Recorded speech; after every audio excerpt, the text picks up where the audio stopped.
오늘 말씀의 제목이 예수로부터 예수께로입니다. 모든 은혜는 예수님으로부터 나오는 것이고 예수님께로 돌아가서 예수님을 만나는 것이 목적이다 하는 내용입니다. 모든 치유는, 모든 감동은, 모든 이적과 기사와 표적은 예수님께로부터 나오는 것이다. 예수님께로 돌아가서 예수님 만나야 완성이 된다 하는 말씀입니다.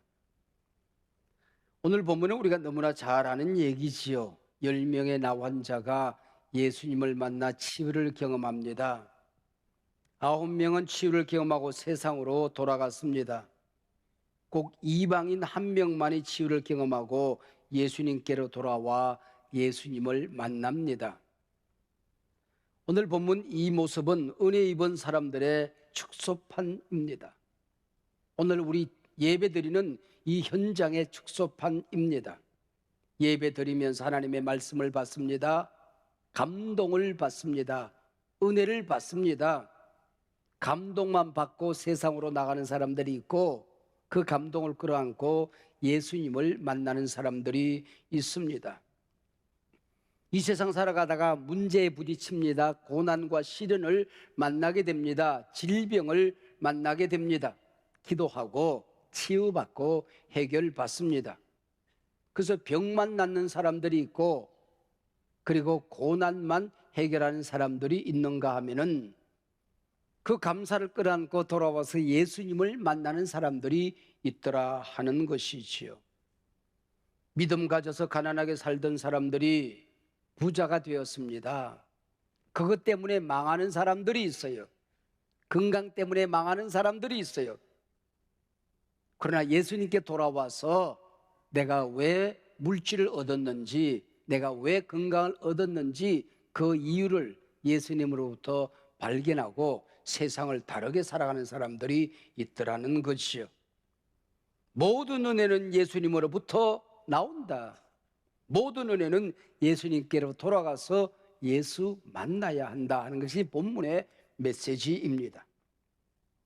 사마리아와 갈릴리 사이 어느 구석진 마을에 각자 살던 동리에서 쫓겨나 모여 살던 나 환자들이 있었습니다. 예수님께서 지나가신단다 소문을 들었습니다. 소식을 들었습니다. 여러분이 이 세상 살아가다가 나쁜 소문을 듣느냐 좋은 소문을 듣느냐, 이게 인생의 갈림길이에요. 세상 썩은 얘기, 어지러운 얘기, 우리의 영성을 혼란시키는 소식이 자꾸 들린다. 경성하셔야 됩니다. 기도하셔야 됩니다. 복음이 뭔지 아십니까? 굿뉴스, 좋은 소문입니다. 요한겔리온, 좋은 소식, 좋은 소문입니다. 내게 자꾸 좋은 소문이 들린다. 누가 병이 나았대. 누가 은혜를 받았대. 누가 달라졌다네. 예수님이 임재하신대. 가면 은혜 받는다네. 이 소문이 복음입니다. 좋은 소문을 들었습니다. 그러나 가까이 다가가지 못하고 멀리 서서 13절 우리를 불쌍히 여기소서라고 외칩니다. 예수님께서 이들을 보시고 14절 가서 제사장들에게 너희 몸을 보이라 말씀하셨습니다. 당시 이 사람이 한센시 병에 걸렸구나 진단하는 사람이 제사장이었습니다. 고침을 받게 되면 이 사람의 병이 완치되었구나 판정 내린 사람이 제사장이었습니다. 가서 보이라고만 했지 나을 것이다 나았느니라 예수님의 말씀이 없습니다. 그 말씀 붙들고 마을로 들어간다고 할지라도 마을을 통과할는지 의문입니다. 나 환자들이 10명이나 때려 몰려올 때 사람들이 돌을 던져 쫓아낼 수도 있습니다. 근데 10명의 나 환자들은 말씀 붙들고 들어갑니다. 근데 보세요, 14절 하반절 그들이 가다가 마을로 들어가다가 깨끗함을 받은지라. 할렐루야. 예수님 우리를 불쌍히 여기소서 예수님을 부를 때 아직 나병 환자였어요. 예수님께서 가서 제사장들에게 내 몸을 보이라 말씀하실 때도 여전히 나병 환자였습니다. 그러나 가다가 깨끗함을 받은지라. 한센시 병이 나았다고 하는 것은 오늘도 마찬가지겠지만은 그 당시엔 기적 중에 기적이죠. 저주에서, 죽음에서 살아난 것입니다. 그런데 예수님께로 돌아와 큰 소리로 하나님께 영광 돌리고 감사한 사람은 이방인 한 사람이었다는 것입니다. 9명의 유대인들은 약속이나 했다는 듯이 각자 자기 집으로 돌아가 버렸습니다. 이런 모습 보시고 17절 예수님께서 뭐라 말씀하십니까? 10사람이 다 깨끗함을 받지 아니하였느냐? 그 9은 어디 있느냐? 주님이 찾으십니다. 한소만 가지고 10명 모두 구원받은 것 아니냐? 근데 왜 달라지는 사람은 이방인 한 사람이냐? 그 9은 어디 있느냐? 그 얘기지요. 10명 다 은혜 받지 않았느냐? 그래, 그 9은 어디 있느냐? 그 얘기입니다. 행여나 내가 그 9 속에 포함되어 있다고 한다면 이건 비극이죠. 불행이지요. 10명 모두 큰 고통이 있었습니다. 외로움이 있었습니다. 모든 자존감, 자신감이 무너졌습니다. 살아갈 희망이 없습니다. 길이 보이지 않습니다. 10명 모두 예수 소식 들었습니다. 부르짖었습니다. 하나님의 능력을 믿었습니다. 10명 모두 치유를 받았어요. 가다가 나음을 입었습니다. 여기까지는 예외가 없어요. 10명 모두 치유를 경험했습니다. 예수 믿고 늘 받을 것만 생각하는 사람들이 있어요. 10년 교회 다녀도 믿음이 성장되지를 않아요. 평생을 믿었는데 변화되지를 않아요. 이기적인 신앙이 사라지지가 않아요. 그러나 받은 것 감사하고 예수님께 돌아오는 사람, 예수 만난 사람, 그에게서 변화와 성장이 일어나게 되는 것입니다. 그 속에 감격이 있어요. 늘 울어도 눈물로서 못 갚을 줄 알아. 이 몸밖에 없어서 이 몸 바칩니다. 항상 감격이 있고 언제나 기쁨이 있고 언제나 감격이 있어요. 하나님 죽음의 신학자 니체가 생전에 복음적인 신학자들과 논쟁을 벌인 적이 있습니다. 그러다가 니체의 말 한마디가 복음주의 신학자들의 입을 막아버렸어요. 신구약 성경에 하나님이 살아계셨다는 것 나 인정한다. 우주 만물을 만드시고 이 세상을 창조하신 분이 하나님이시라고 하는 것 나 인정한다. 그러나 우리 곁에 예수 믿는 사람 가운데 하나님이 정말 살아계시냐? 그들의 삶 속에 하나님이 하녀 정도 아니냐? 하나님을 지팡이로 생각하는 사람들 아니냐? 언덕에 올랐기 때문에 지팡이를 버린 사람들, 하나님을 버리고 우리와 조금도 다를 바 없이 살아가는 사람들이 이 세상 아니냐? 하나님이 그들의 수단, 이용 가치라고 한다면 그 나무 토막 하나, 돌에 절하는 사람들도 그것 정도는 믿는다. 이것이 나의 하나님 죽음의 신학이다라고. 내가 변화된 삶을 보여주지 못할 때에 예수 믿는 향기가 사라졌을 때에 무신론자를 만들게 되는 것이고 하나님 죽음의 신학자들을 만들게 되더라 그 얘기죠. 은혜라고 하는 것은 예수님께로부터 나오는 것입니다. 진짜 은혜 받았으면 예수 만나고 예수님께 돌아가는 겁니다. 나 혼자 눈물 흘린다고 감동이 아닌 거예요. 감동은 예수님께로 오는 것입니다. 예수님 만나야 합니다. 그 감동이 내 삶을 바꾸어낼 수가 있는 것이지요. 구원은 예수님께로부터 오는 것입니다. 그리고 예수님께로 돌아가서 예수님을 만나는 겁니다. 예수로부터 예수께로 인계입니다. 어떤 사람들 곁에 가면 늘 불평, 불만의 악취가 드러납니다. 반면 항상 감사와 기쁨, 찬양의 향기가 더해지는 사람들이 있어요. 우리 인간의 뇌세포가 140억 개 정도 됩니다. 어떤 사람이 걸핏하면 불평해요. 기가 막히게 비난합니다.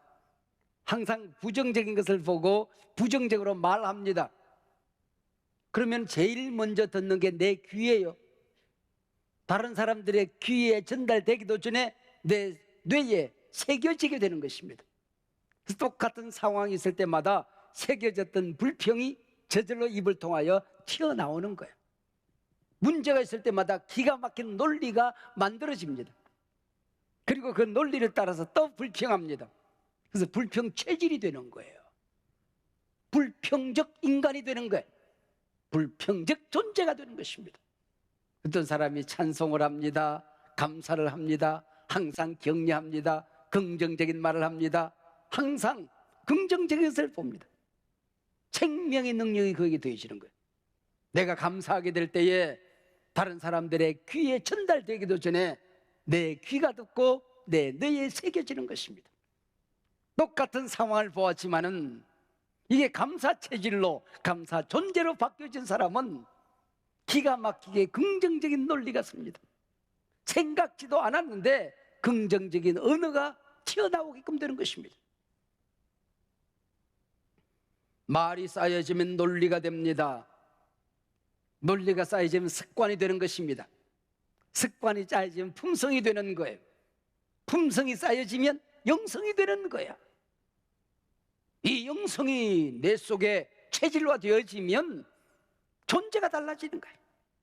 삶의 방향이 달라지는 것입니다.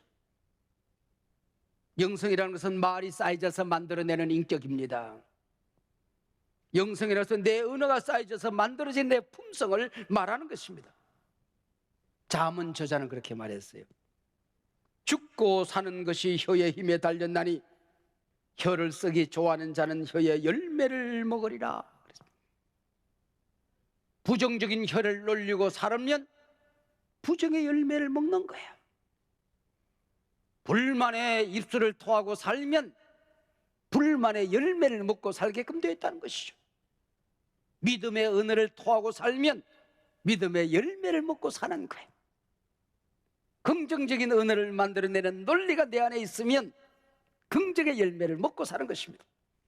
오늘 나는 내 입술의 열매를 먹고 산다, 그렇게 믿으면 틀림이 없는 것입니다. 우리 곁에 성공하는 사람들을 보면 성공의 언어가 있어요. 실패하고 사는 사람들 보면 실패의 언어가 항상 그 뒤를 따라다니더라, 그런 얘기죠.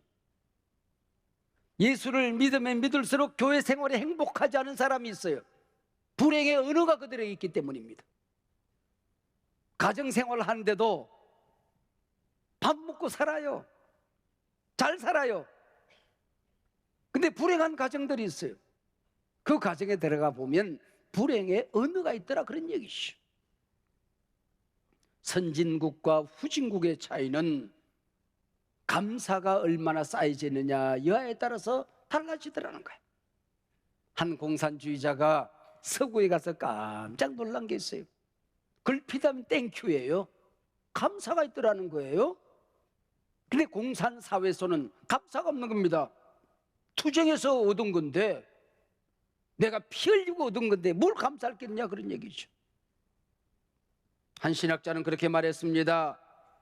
하나님께서 인간을 저주하실 때는 실패와 질병과 고난으로 저주하지 않는다.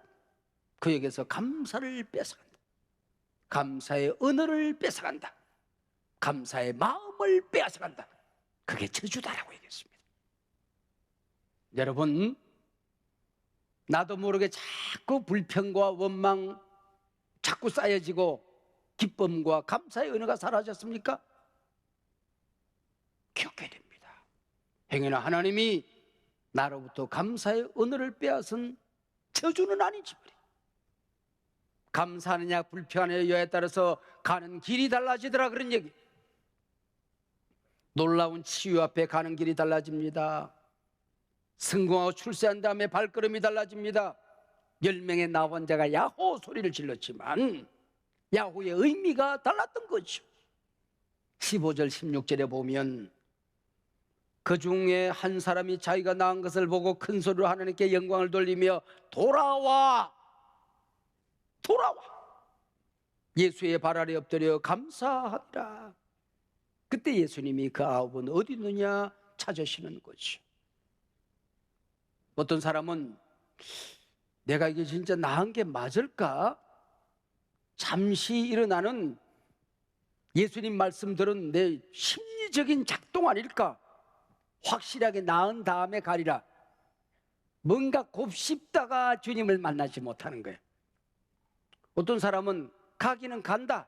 이 모습 보고 갈 수는 없지 않느냐? 목욕하고 옷이라도 한 벌 새 옷 사 입고, 아니 취직하고 명함 떡 박아가지고 예수님 저 이렇게 됐습니다. 좀 거드름을 피우고 가고 싶었어요. 근데 세상에 빠져서 못 가고 마는 겁니다. 어떤 사람은 아니 제사장에게 몸보이라고 말씀하시는 것, 그거 가지고 뭐 감사까지 받아 잡수실 게 뭐 있어? 하나님의 아들이면 예수님이면 메시아면 당연히 그러고 사셨던 것인데 뭐 늘상 하던 말씀 아니야. 그래가지고 내가 가서 뭐 감사까지 할 게 뭐 있어? 그리고 안 가는 겁니다. 그리고 어떤 사람은 나병으로 가정에서 쫓겨날 때에 돌 던진 사람, 집안에서 모질게 말한 그 삼촌, 그리고 친구에게 갔더니 이 사람아 가까이 오지 마. 그리고 나를 멀리했던 사람, 내가 낫기만 해봐라, 요달 뽐때를 볼 것이라. 그 사람들 두들겨 패로 다니다가 주님 앞에 못 간 거예요. 어떤 사람은 기분 좋다고 소고기 먹지요. 그리고 구워서 오늘도 한 잔, 내일도 한 잔, 술독에 빠져서 못 가는 거예요. 어떤 사람은 얼마나 그리웠던 가족입니까? 가족을 만납니다. 친구를 만납니다. 제갓집에 가서 장인어른 제가 나았어요. 옛날보다 더 건강해졌어요. 자랑으로 다니다가 주님 앞에 못 가는 거예요. 어떤 사람은 집에 갔더니 집이 텅 비어 있어요. 웬일이가 물더니 옆 사람에 마누라가 고무신 거꾸로 신었대야. 그 마누라 찾아다니다가 화 딱지가 나가지고는 그냥 이제 폐인이 되어서 살아가는 거예요. 여러분, 은혜 받을 수 있어요. 감동 받을 수 있어요. 치유받을 수 있어요. 성공할 수 있어요. 그러나 모든 것들은 주님으로부터 나온 것입니다. 주님께 돌아가 예수 만나는 겁니다. 그분이 누군지를 알고 살아가는 거예요. 내가 왜 이 땅에 태어났는지를 알고 살아가는 거예요. 그게 은혜라고 하는 것이죠. 성공하고 출세하고 부자가 되고 병 낫고 하는 것 인생의 목적이 아닙니다. 수단입니다. 그걸 통하여 이루시고자 하는 하나님의 더 큰 은혜가 있음을 알아야 된다는 거예요. 오스카 와일드의 우화적인 소설 지옥의 단편이라는 책이 있습니다. 예수님께서 어느 날 우연히 만난 사람들이, 예수님을 알아보는 사람들이 있어요. 어떤 사람이 술 주정꾼이 되어가지고 뭐 엉망진창입니다. 근데 예수님을 알아보는 거예요. 누구십니까? 그랬더니 예수님, 제가 안전병이 아니었습니까? 예수님께서 일어나 걸어라. 제가 얼마나 기뻐했습니까? 그래서 제가 동리 마을에 들어가서 취직하고 나도 한번 잘 살아보겠다고 했는데 아는 게 있습니까? 기술이 있습니까? 제가 경험이 있습니까? 천덕꾸리로 살다가 내가 이 모양 이 꼴이 되었습니다. 한 사람이 립스틱 짙게 바르고 허허하고 나타났어요. 누구십니까? 그랬더니 창기로 예수님 만나서 새로워진 은혜를 입은 사람입니다. 근데 왜 그렇게 사시오? 그랬더니 주홍글 씨가 한번 새겨지고 나니까 내가 진실하려고 하더라도 소용없더라는 거야. 세상 사람 아무도 믿어주지 않다는 것이. 나는 태어나기를 창기로 태어났구나. 그래서 고향으로 돌아갔다는 거야. 또 어떤 사람은 불량자가 되어서 그냥 싸움박질하고 흉터투성입니다. 예수님을 알아봐요. 누구십니까? 그랬더니 맹인이었다가 눈에 진흙 발라주시고 신람못에 가서 씻어가지고 살았는데 눈 뜨고 나니까 세상 더러워서 못 보겠다는 겁니다. 눈 감고 살 때가 훨씬 좋았다는 겁니다. 뭘 보라고 예수님이 내 눈 띄우고 줬냐 그 얘기입니다. 그리고 엉망진창이 됐어요. 예수 못 만나면 성공하고 망합니다. 건강 없고 망합니다. 여러분, 예수 만나는 은혜가 있으시길 바랍니다. 우리가 잊지 말아야 될 건 많지요. 은혜를 잊지 말아야 되는데, 날 구원하신 하나님의 은혜 우리가 잊지 말아야 됩니다. 자격이 있어 내가 구원받았습니까? 공로가 있어 구원받았습니까? 예수님이 땅에 오셔서 피 흘리시고 내 죄 다 덮으시고 담당하시고 아무런 구원받을 조건도 자격도 없는데 날 구원해 주신 하나님 앞에 감사해야지. 구원에 감사를 안고 주님 앞에 돌아가. 너를 우려던 눈물로서 못 갚을 줄 알아. 그러고 살아야지. 그리고 성령님이 내 안에 와 계시는 것. 이 좁은 구속에, 이 왜소한 인격에, 냄새나는 내 안에 성령님이 와 계신데요. 이거 감사한 일 아닙니까? 예수님께서 제자들에게 어느 날 내가 이제 아버지께로 돌아가야 되겠다 그랬더니 제자들이 걱정합니다. 우리는 어떡하라고요? 내가 돌아가는 게 너희들에게 유익해. 말이 되는 소리를 하세요. 생각해봐라. 내가 갈릴리에서 너희들과 함께 지내는 동안에 예루살렘에 있는 고난과 시련 가운데 있는 하나님의 백성들은 나를 만날 수 없지 않느냐? 아니, 옆집에 있는 저 울고 있는 저 사람이 나를 못 만나지 않겠느냐? 내가 서울에서 역사할 때에 아프리카에 있는 사람들은 어떠느냐? 내가 미국에서 너희들과 함께 할 때에 아니 집만 달라고 옆집만 달라도 내가 함께하지 못하지 않느냐? 유럽에 있는 형제들은 어떠느냐? 내가 가면 또 다른 보혜사를 너희에게 보내줄 것이다. 성령을 보내줄 것이다. 하나님을 아버지로 믿는 모든 사람들 가운데 그 안에서 그 곁에서 그들과 함께할 것이니라. 할렐루야. 그분이 나와 함께 하신다고. 베드로 곁에 계시던 그 예수님, 요한의 손을 잡았던 그 예수님, 나병 환자를 어루만지던 그 예수님, 맹인의 눈을 쓰다듬던 그 예수님, 죽은 자를 향하여 나사로와 나오라 말씀하시던 그 예수님이 내 곁에 내 안에 함께 하십니다. 할렐루야. 영모야 일어나라. 내가 너와 함께 한다. 이게 감사한 일이 아니고 무엇이겠습니까? 그분이 피 흘려 세우신 교회에 감사해야 합니다. 여러분, 예배 시간에 하나님 앞에 우리가 함께 예배드립니다. 말씀을 듣습니다. 기도하면 응답이 나타납니다. 칼뱅은 그렇게 말했어요. 하나님을 아버지로 섬기는 사람은 교회를 어머니로 섬겨야 한다고 했습니다. 어머니처럼 교회의 은혜를 잊지 말아야 됩니다. 여러분, 교회를 사랑하고 교회의 은혜를 잊지 말아야 됩니다. 날 낳아주신 부모님, 그 은혜 잊지 말아야 됩니다. 아니, 철없는 나를 두고 일찍 돌아가신 내 아버지 은혜 잊지 말라고요? 그렇습니다. 잊지 말아야 됩니다. 등록금도 제때 못 준 내 어머니의 은혜를 잊지 말아야 된다고요? 그렇습니다. 그분이 없었다고 한다면은, 그분의 피를 타고 난 나로서는, 그분이 없었다고 한다면 내가 어찌 이 땅에 태어날 수가 있겠습니까?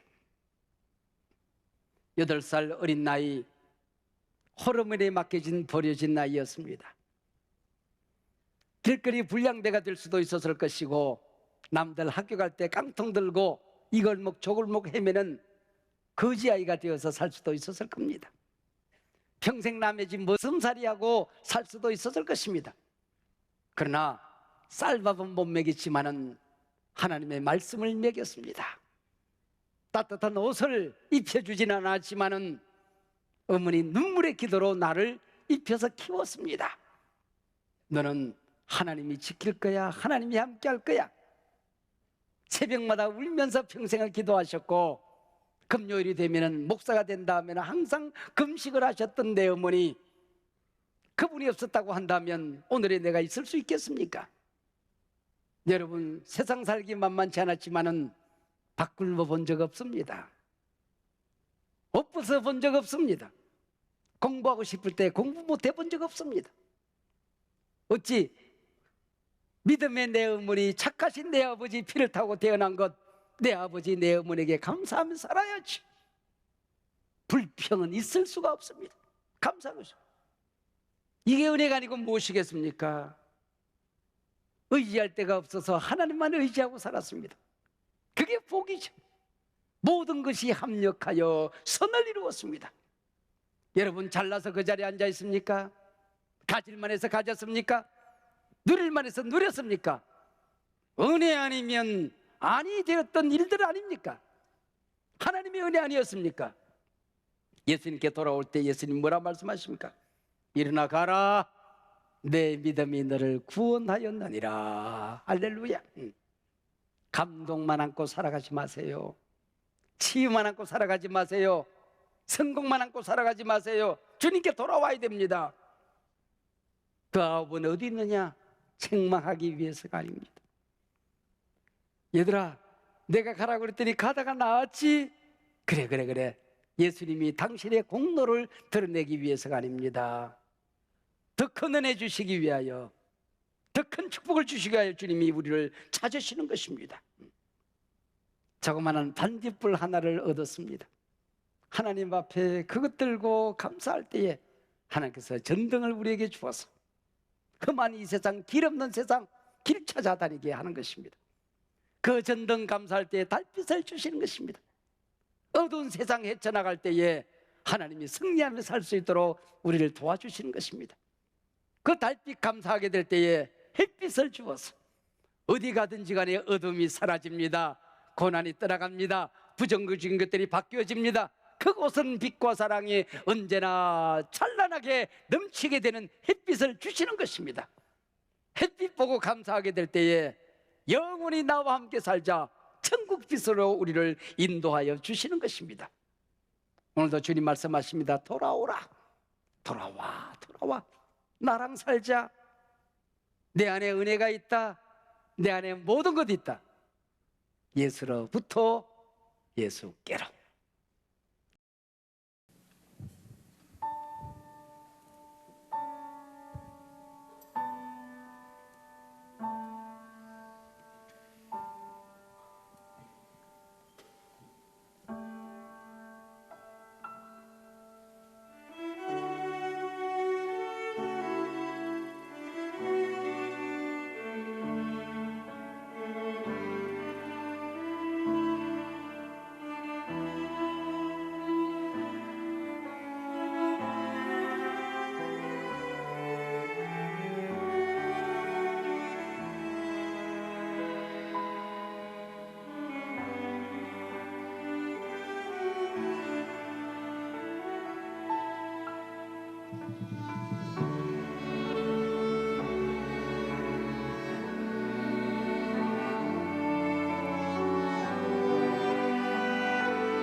십자가 위에 피 흘려 우리를 구원하시고 하나님의 자녀 삼으신 우리 구주 예수 그리스도의 은혜와 독생자를 아끼지 아니했는데 내가 무엇을 아끼랴 각양 좋은 은사를 왜 아끼랴 언제나 좋은 것으로 가득 채워주시는 아버지 하나님의 끝도 한도 없으신 사랑하심과 우리 안에서 우리 곁에서 한 번도 우리를 버린 적 없으시고 떠난 적 없으신 보혜사 성령님의 교통하심이 이 소중한 하나님의 자녀들 하나님의 백성 저들의 가정 자손 대대 위에 생업 터전마다 위에 우리가 사랑하는 이 나라 이 민족 한국 교회 위에 지금부터 영원토록 함께하옵기를 간절히 축원하옵나이다.